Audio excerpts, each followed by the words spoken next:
What's good? It's Woog. Please like the video, subscribe to the channel if you love hip hop like I do. It has just been announced that the new Versus battle will involve Bone Thugs and Harmony and 3-6 Mafia. So Bone is finally getting their Versus battle. I actually just dropped a video in August just asking Swiss, can Bone Thugs and Harmony get a Versus battle? You know, a lot of us thought that we were going to get this Bone Thugs versus 3-6 Mafia battle sometime last year. This is when Crazy Bone of Bone Thugs and DJ Paul of 3-6 Mafia were basically discussing the possibility on social media. First, they were going to kind of do their own thing. This is before Versus totally blew up and became a grander scale operation. You know, Crazy and DJ Paul were going to do their own verses, and then they said that Swiss Beats had reached out to them saying, no, we got this new platform we're developing. Why don't you bring your groups onto this platform so it could get even more exposure? Everybody wins. So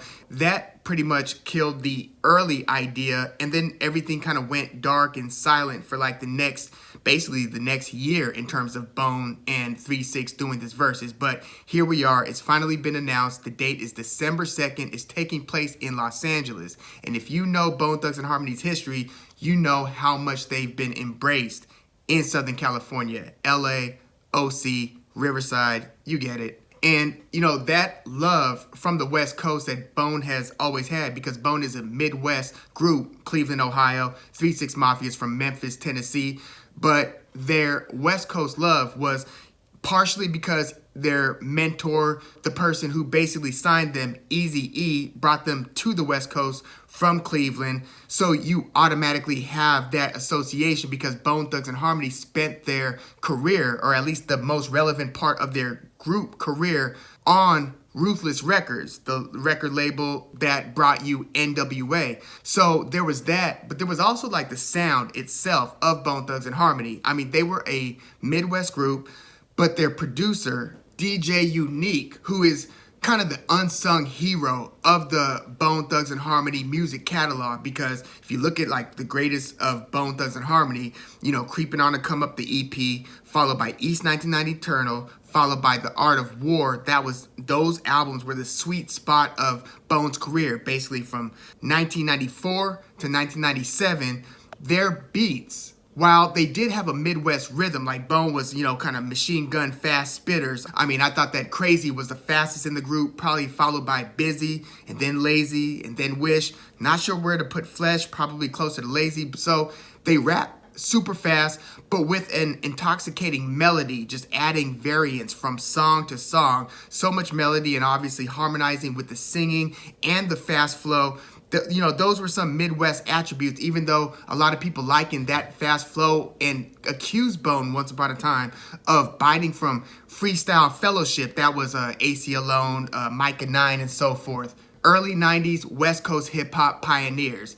So yeah, Freestyle Fellowship did technically come before Bone Thugs and Harmony, but they weren't necessarily sounding alike style-wise. I mean, Micah 9 did have the high-pitched voice that you can kind of compare to Busy Bone, who famously had the high-pitched voice from Bone Thugs and Harmony, but you had the beats and the rhythms that were kind of Midwest, but you also had those synthesized keyboard sounds, especially on the East 1999 album, as well as Creepin on the Come Up, that sounds like a permutation of G-Funk, of the prominent West Coast style that was taking place at the time. Like, you listen to No Surrender, you listen to Land of the Heartless, some of the album cuts from East 1999. I mean, even listen to the first sound that you hear in the famous Crossroads Mo Thugs DJ Unique remix, which, you know, replaced the original Crossroad on East 1999. In fact, they re-released East 1999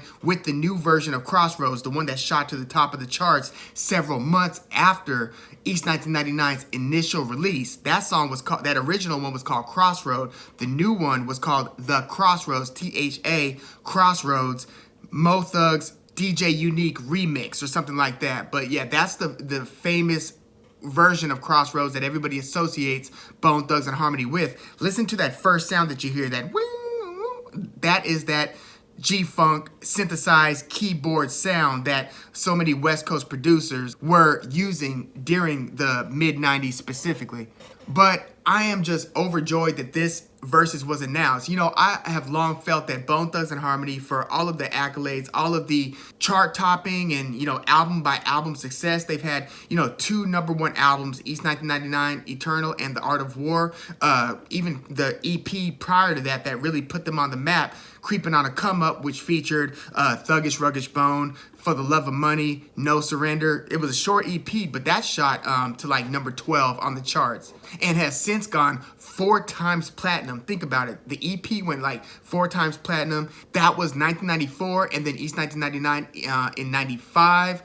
Then re-released in 96, did even better than that. And then The Art of War also outperformed that EP, Creepin on a Come Up. So they had a lot of chart success, but for all the chart success they had and for as influential as their sound became to be, even if you listen to today's kind of darker hip hop, because Bone famously kind of had a dark sound to their most relevant music. Like, listen to the second to last song on East 1999, which is probably my favorite, or at least one of my top 3 favorite Bone Thugs songs. This is Mo Murda, which was preceded by the Mr. Ouija 2 intro. So listen to Mr. Ouija 2 and how that leads into Mo Murda. You'll get what I'm saying in terms of the darkness and the beats. And even they had one of those slowed down, almost screwed, Screwed, slowed down vocal on the chorus that was just chanting Mo Murda, don't come again. But if you listen to that beat, listen to Crazy Bone's verse. I still to this day think that is one of the best hip hop verses I have heard. Like,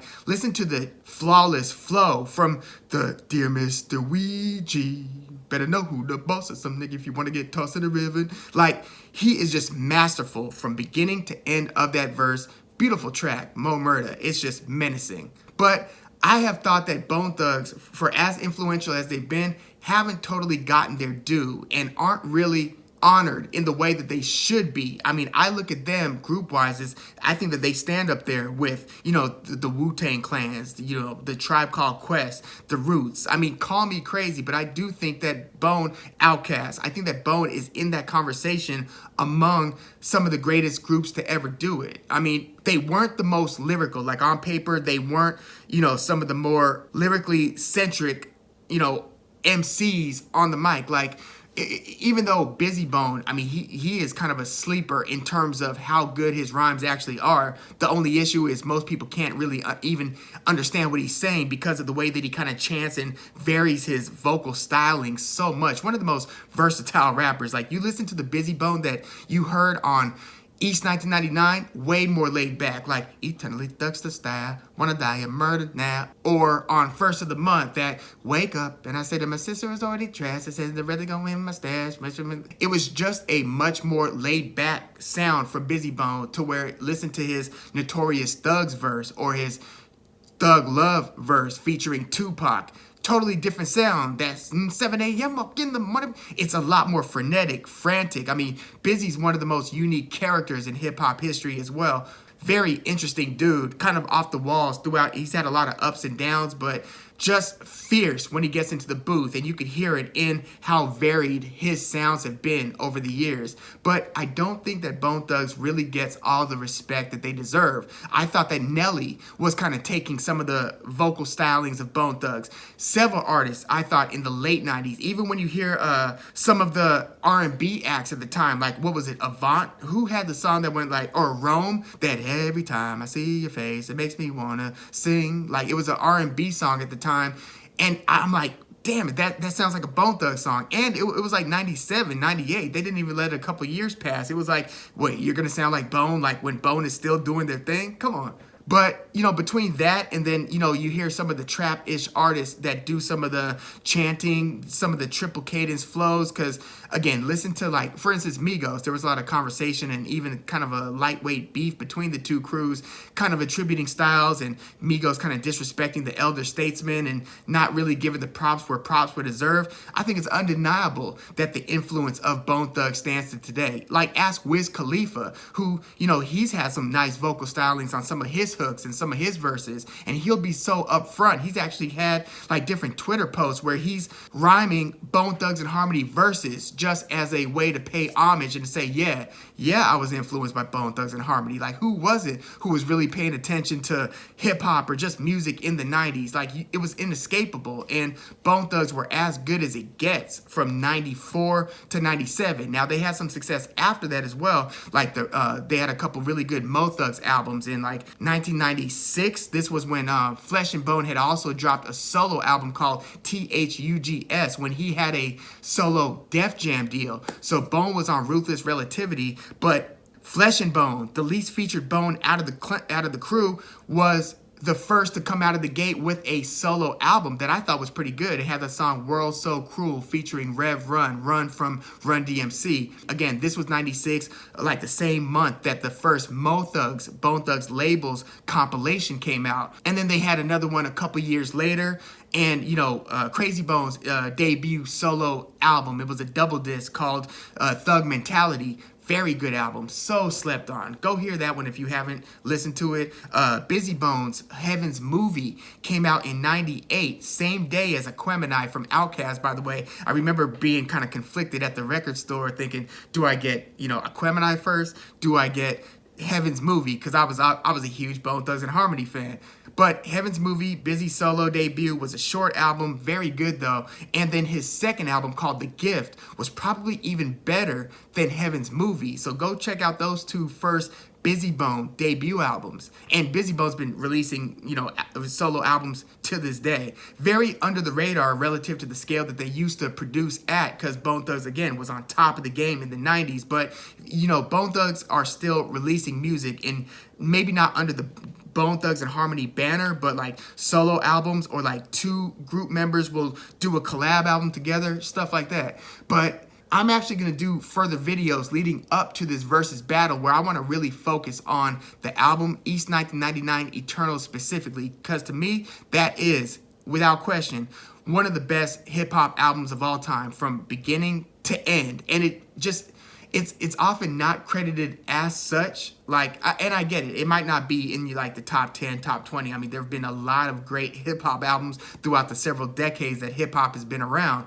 But you have to at least consider that the best album from one of the best groups of all time has to have its place in the conversation, especially when you look at the fact that, you know, First of the Month was the first single off of that album. Then you had the second single, which was the title track, East 1999. The song, track 2, has a dark beat. It doesn't sound like a single. It just sounds like a dope album cut. That's that Cleveland is a city where we come from, so run, East 1999. But they just are basically just trading verses, like one after the other, and the chorus doesn't even come till the end of the song. It's not your typical single, but they had like a music video for it. It was a dark video too, but that was like the follow-up single to First of the Month. And then they had like, you know, other good album songs like Land of the Heartless, track 3, the song Eternal, Buddha Lovers, which kind of became like a weed anthem at the time. Like, I mean, they had so much love, like,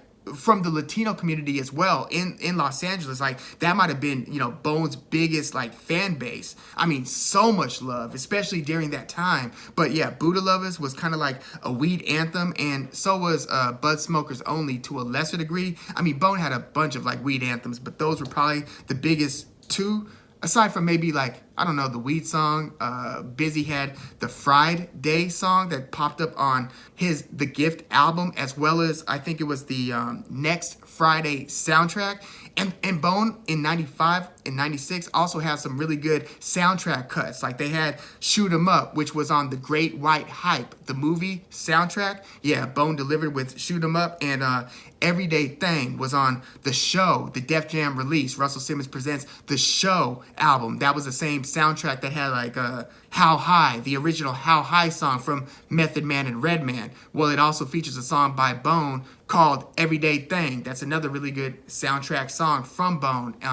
By the way, The Show also featured Summertime in the LBC by the Dove Shack, the Warren G proteges. I live out of Long Beach, by the way. But yeah, we're certainly going to get into this. Like, I am just ecstatic that Bone Thugs has their opportunity to be honored in the way that a group like them, with the history that they've had, deserves to be honored. Now, obviously, label, infighting, and, you know, Busy taking certain stances and kind of becoming an absentee member in the group because of what he was going through and because he just wasn't in agreement with the label and what they were putting the group through, and the group not getting paid what they deserve. A lot just kind of fell apart after Eazy-E died early in Bone's career. So Bone was basically having to navigate the waters themselves after their mentor passed away, and his wife, widow Tamika Wright, took over pretty much at Ruthless and took over Bone Thugs and Harmony's career. So, you know, the writing was on the wall. This was like right before the East 1999 Eternal release. In fact, if you look at the cover of that album, you can see in the building, the kind of CGI building behind the group, you can see Eazy-E kind of photoshopped in there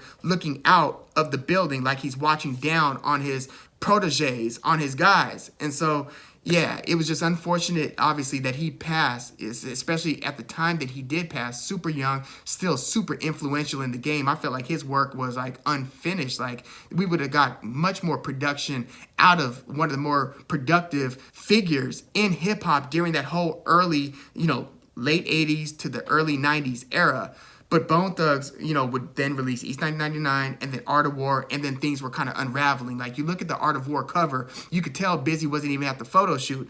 All the members have the face paint on their faces, kind of fitting the Art of War theme, and Busy Bone's just chilling on the cover without any face paint. It's like, damn, what exactly is going on here? But it would only become more and more apparent when, like, Bone was interviewed, certain songs Busy wouldn't be featured on. It was just like, oh man, is this really happening? So I feel like they didn't truly get the full juice out of the squeeze in terms of what they could have done musically. But while they were clicking on all cylinders, it was truly something to behold. Again, it was from like 94 to like 97, or we'll even say 98 or something like that. Even though I did like the Return album in 2000 called BTNH, Bone Thugs and Harmony Resurrection. That was a pretty good album. As was, you know, Crazy and Lazy Bone, or Wishbone, featuring Crazy and Wish, featuring on Mariah Carey's Breakdown from her Butterfly album. Like, Bone was ridiculously hot for a few years there. And I think that this Versus opportunity is going to truly showcase that. So yeah, we'll do further videos. Again, I want to focus on East 1999 Eternal as an album, probably in my next video related to Bone before the Versus battle. But yeah, this is going to be interesting. And, you know, we'll probably get into what songs Bone should select going into this Versus, and then, you know, what we should expect from 3-6 Mafia as well. But yeah, let me know what you think about this Versus announcement. I can't wait. I mean, there's a lot of discussion to be had, and I'm sure they're going to kind of get into some of it. You know, there were a lot of either manufactured or just kind of half-true beefs between some of the Midwest groups at that mid-90s time. It was like Bone Thugs and Harmony beefing with Chicago's Crucial Conflict, beefing with Chicago's Do or Die, and, you know, Twista. I mean, Twista, by the way, formerly Tongue Twister, preceded all these guys. He was like the first one, or one of the first ones, to truly come out with that rapid fire flow. I'm talking beginning of the 90s, before Bone, before Do or Die, Crucial Conflict, 3-6 Mafia, like all of that. Tongue Twister was one of the true pioneers of that. But yeah, there were like a lot of manufactured beefs in a way between some of the groups. I mean, it was a competitive time, but yeah, all of that has since been squashed, and I'm sure a lot of these things are going to be discussed during the Versus. But yeah, please leave your comments in the comments, like the video, subscribe to the channel if you love hip hop like I do. I'm Woog. Thanks for tuning in.